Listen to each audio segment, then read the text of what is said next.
Hey guys, it's LSupersonic here with what I'm loosely calling the first real video of October. So last week I was successfully able to end the link clay tutorial, thus ending the September month of clay tutorials. Considering I'm not filming tutorials now, and I'm actually filming this video and airing it on the same weekend, whereas before, when I was doing the tutorials, in some cases I would record videos and then air them a few days later. I kind of consider myself to be back on YouTube in terms of my scheduling and actually switching material from the tutorials to new stuff for October. So with that said, I did say I wanted to kind of come back with an in-depth series episode, and I'm kind of glad that I was able to film this tonight. I didn't think I was going to be able to amongst all the other art stuff I have to kind of get done and some other things, but I had some free time. Figure I have a couple hours to spend before I play Luigi's Mansion at midnight, kind of doing that for Halloween just to do it. I don't know. Luigi's Mansion is such a great game. I really wish I had kind of some Halloween clay models or Luigi's Mansion clay models to show off, but I really don't. Have to completely restock my clay because I actually wanted to sculpt some for Halloween. And it's a shame because then once Halloween passes and stuff, and we get into kind of November, it's like I don't get that notion to sculpt, Luigi's Mansion Halloween based things, so I don't know. But tonight, this episode, again, being a bit more kind of intuitive than just showing off a set or whatever, which it seems like I say for most of my episodes now, but honestly, we're kind of dwindling down in terms of the content that I have to show for these because, to a degree, I've shown a lot of my models off that I made a long time ago, and, unless I constantly sculpt and show new models, which I typically don't like to do, that's why you guys haven't seen a lot of the ones from Video Game Clay Figure Models 9 yet, because I don't really want to air them in that video and then kind of just show them all off in one video, kind of like a bootleg video game clay figure model video. I kind of spaced them out over the course of several in-depth series episodes, so aside from new ones and stuff, a lot of the old ones I've shown off already. There are a couple more episodes I can kind of think right off the bat would be, key to make, but other than that, yeah, we're kind of dwindling down, so this episode tonight is going to cover kind of sets. I'm going to probably do it in two parts because I have a lot to say about these guys. The first part is kind of characters from one game that were sculpted individually that could make up a set, but actually don't. And then the second part is going to be characters from one game that I sculpted together with intentions of making a set, but it's kind of an unofficial set and not really a set. So with that said, let's start with the first model. So the first model I have to show off for this in-depth series video is one that's very classic of my El Supersonic name and kind of my videos. It's Mario from Super Mario 64. So I feel like this guy kind of has that classic tone to him because he was sculpted around the time that I launched my channel, and he's the thumbnail for my first video and video game clay figure models episode in general, so, kind of classic in that sense. He was sculpted around 4 years ago, and for being sculpted around 4 years ago, he's pretty nice in terms of the graphic style because I wanted to kind of make him blocky. So in that regard, he's pretty nice, especially considering around that time was also when the Sonic R set was being sculpted, and that was the first set that I really kind of based my sculptures off of the graphical style. So Mario's looking pretty nice here. The only thing, though, that I can kind of critique is that I wish he was a little bit smaller. He's a kind of tall, and I probably did that so that he could stand up. But Mario, I feel like in the game is kind of short. I'm planning on resculpting this guy, not because I don't like it, but because simply it's 4 years old, and I kind of want to see how it would look if I was to resculpt it. But I'm really happy with this guy, don't get me wrong. It's kind of a nice model. Like I said, pretty well proportionate, and just when you're kind of looking at him from afar, you can tell he's from Mario 64. He doesn't even have, like, any eyebrows exactly like, I guess Mario does in the game. Not exactly sure because, despite, sculpting this a while ago and not including eyebrows, maybe he actually does, and I just didn't sculpt him with it. I don't know, I'm not very familiar with Mario 64, but essentially a really nice model. Kind of making note of that square body. His body is really like a square, so pretty nice model. Mario from Mario 64. So as I said, this in-depth series episode is kind of characters from the same game, but that they don't actually go to a set. So Mario sculpted 4 years ago, and this next guy, Yoshi right here, sculpted actually earlier this year, around spring.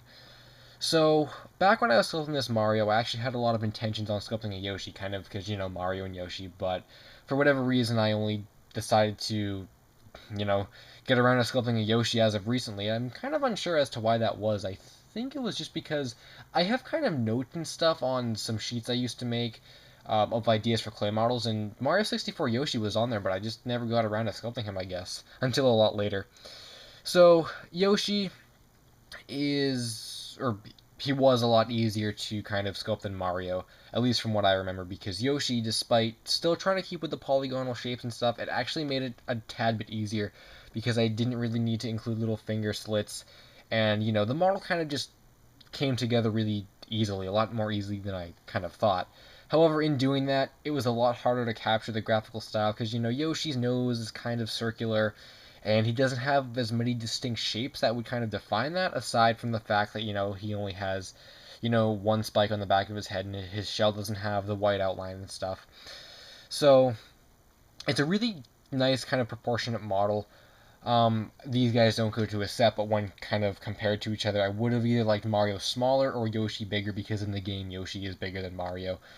And aside from that, I remember that I vaguely used artwork, but for some reason I kind of didn't go the whole way, and I just looked at it once and then kind of sculpted. So I think maybe the eyes should be a little bit closer together. I'm not exactly sure how the eyes look specifically, but other than that, yeah, pretty cool looking Yoshi. You know, fairly well on model. If I was to resculpt Mario, I probably wouldn't resculpt this Yoshi because it's just simply too recent to resculpt. But they make a pretty nice pair together, and again, they don't go to a set though. So that was kind of the brief Mario 64 type stuff.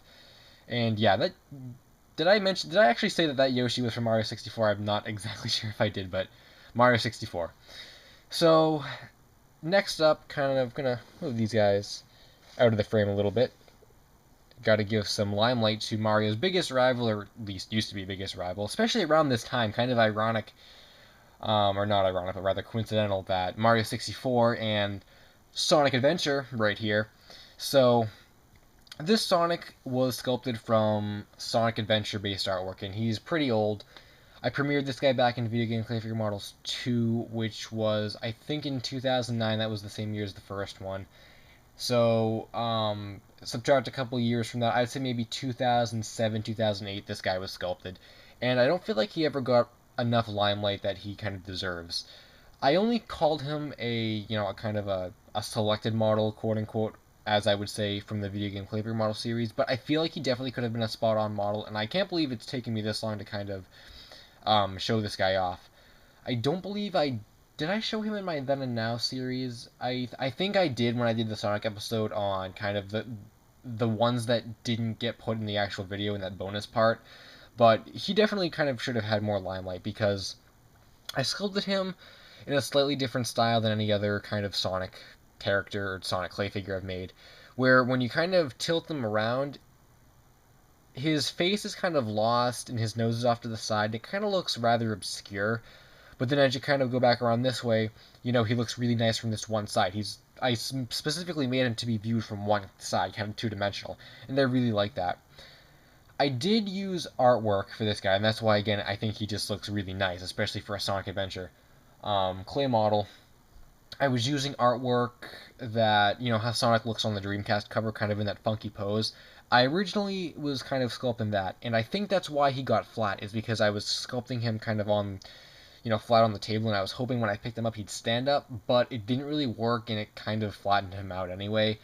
So then I kind of decided to change him into a more three-dimensional model, which I think I was supposed to make him three-dimensional to begin with, but of course, if you're sculpting flat, then he's going to be flat.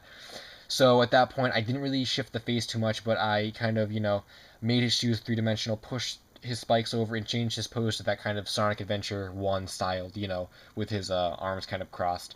So that's up with this guy, and I was actually going to make a Tails and a Knuckles like him, and I have notes that suggest I was going to, but of course I never did. So that's why he's kind of a, well, there is another model I'm kind of pairing with him as a potential set, but, that's kind of why he stands as on his own as kind of just an individual Sonic model. But really nice. I like the face a lot. It's just a really nice face. Really Sonic Adventure-esque. I like it.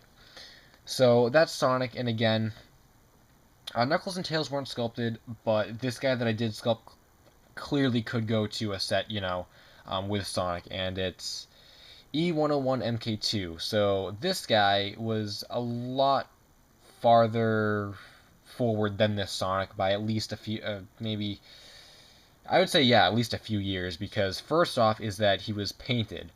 So back when I was doing this Sonic, I know that I was awful with paint, and if you guys go through my prototype videos, I showed off that first Sonic I painted, some of the first things I ever painted, and it looked awful. So, to a degree, I feel like that, it's kind of weird now that I think about it, because I don't think I was very far along in my paint history when I did this guy, and to get him that good, kind of surprises me, but regardless, yeah. So, I painted this guy and kind of made him because I liked E101 MK2 as a character, so I kind of wanted to, sculpt him. I did that, and I painted him with all the detail and stuff. Really nice looking model, really kind of clean, which again is really surprising considering I didn't think I was that good at painting back then, but I guess I was. I remember he did take quite a bit of time though to kind of paint together and then kind of glue together, but I'm glad he stands. And again, his base kind of looking like the little arena where you battle him in the game. So these guys don't directly go together as a set, but they easily could, even though they were sculpted, a really long time after each other. But their scale is really the same, more or less, in terms of size. Not so much in the game. I feel like MK2 would be bigger than Sonic. But, and even with a Sonic, or even with a Knuckles and a Tails and this Sonic, to kind of have a set of three there, and then this MK2, that could easily be the start of a Sonic Adventure set as well. I've always been meaning to make a Sonic Adventure set, and I've had a bunch of other ideas for it. At one point, I was going to do little kind of like I did the Sonic 1 dioramas. I was going to do some of those for select stages. I was thinking of doing one for like, what's that level? It's, man, I have not played Sonic Adventure DX in a while, but it's, the one where it's not like Skyfleet, it's, wow, we're drawing a blank. It's the one where you're in the sky or whatever, and there's like three parts of the level, and you have to. Anyway, I was thinking about doing one with that stage, and then I was gonna do Sonic and Tails on a plane, and maybe do some kind of more elaborate stuff like that from Sonic Adventure. But I never really got around to it. So these guys are really the only kind of remnant of a Sonic Adventure set that could be, but probably never will be, or at least as of recently.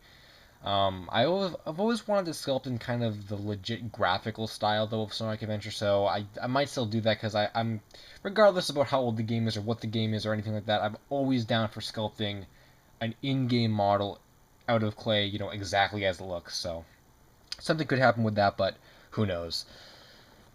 Aside these two guys alone, just I feel like they just go together. They look like they could go together.